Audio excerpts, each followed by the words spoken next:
Devant l'aéroport international Atatürk, les ambulances se succèdent. Dans le terminal des vols étrangers, 2 violentes explosions et des coups de feu ont été entendus vers 22h heure locale. Une explosion d'une extrême violence, comme le montre cette vidéo, enregistrée par les caméras de surveillance de l'aéroport Atatürk d'Istanbul. Des passagers courant pour fuir les balles des terroristes quand soudain, une énorme explosion.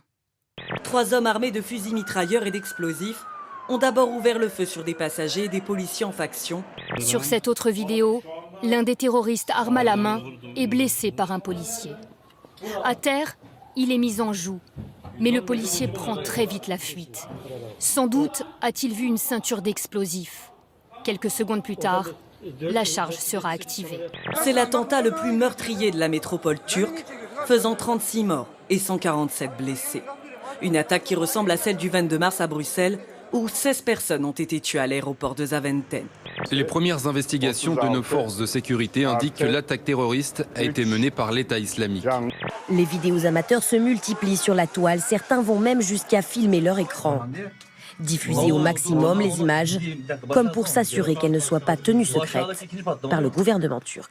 Je veux, comme je l'ai fait hélas dans d'autres circonstances concernant aussi la Turquie, condamner fermement cette attaque. Je veux exprimer à mon tour, le président de la République l'a fait hier soir, ma solidarité, notre soutien à l'égard des autorités turques, du peuple turc. J'exprime ma profonde sympathie pour les victimes et je veux dire au peuple turc que nous sommes avec lui dans la lutte contre le terrorisme. C'est mauvais et on ferait mieux d'être intelligent et fort. Ou alors, il ne restera pas grand-chose de ce pays. J'ai tout donné pour que la Grande-Bretagne reste dans l'Union européenne et j'ai échoué. Évidemment, je suis triste, mais le premier de mes soucis, c'est que la Grande-Bretagne garde de bonnes relations avec l'Europe. Il faut comprendre que nos amis britanniques aient besoin de quelques jours, quelques semaines pour se préparer, changer de Premier ministre, ça peut se comprendre. Mais il faudra quand même aller vite. Parce qu'on ne peut pas rester, c'est le principe d'une démocratie, il y a un référendum, ça a été voté, c'est non, ils sortent. Souffrance animale dans les abattoirs, 2 nouveaux établissements mis en cause dans des vidéos abominables. Alors faut-il passer au vegan? Enquête dans le journal sur ce mode de vie qui exclut tout produit qui vient de l'animal. À partir de vendredi, les voitures immatriculées avant 1997 ne seront pas les seuls véhicules interdits dans Paris.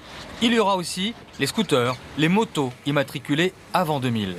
Au bureau, sur les chantiers et dans les magasins, en Biélorussie, les travailleurs se mettent au nudisme, à en croire les centaines de photos diffusées sur les réseaux sociaux. Tout est parti d'un lapsus du président Loukachenko. Au lieu d'appeler ses concitoyens à travailler et à se développer, il leur a demandé de se déshabiller. 2 termes proches phonétiquement en biélorusse. Des jeunes ont sauté sur l'occasion pour se moquer de leur chef d'État, régulièrement accusé de limiter la liberté d'expression. 15 milliards de dollars. Aux États-Unis, une première facture record pour Volkswagen après le scandale des moteurs truqués. Regardez le plus gros diamant du monde, notre image de fin. Il sera vendu aux enchères à Londres par la maison Sotheby's ce soir. Ce diamant brut pèse 1109 carats. Il a près de 3 milliards d'années. Il est absolument exceptionnel. Lesedi La Rona, c'est son nom. Cela signifie notre lumière en swahili, l'une des langues du Botswana où il a été découvert dans une mine l'an dernier.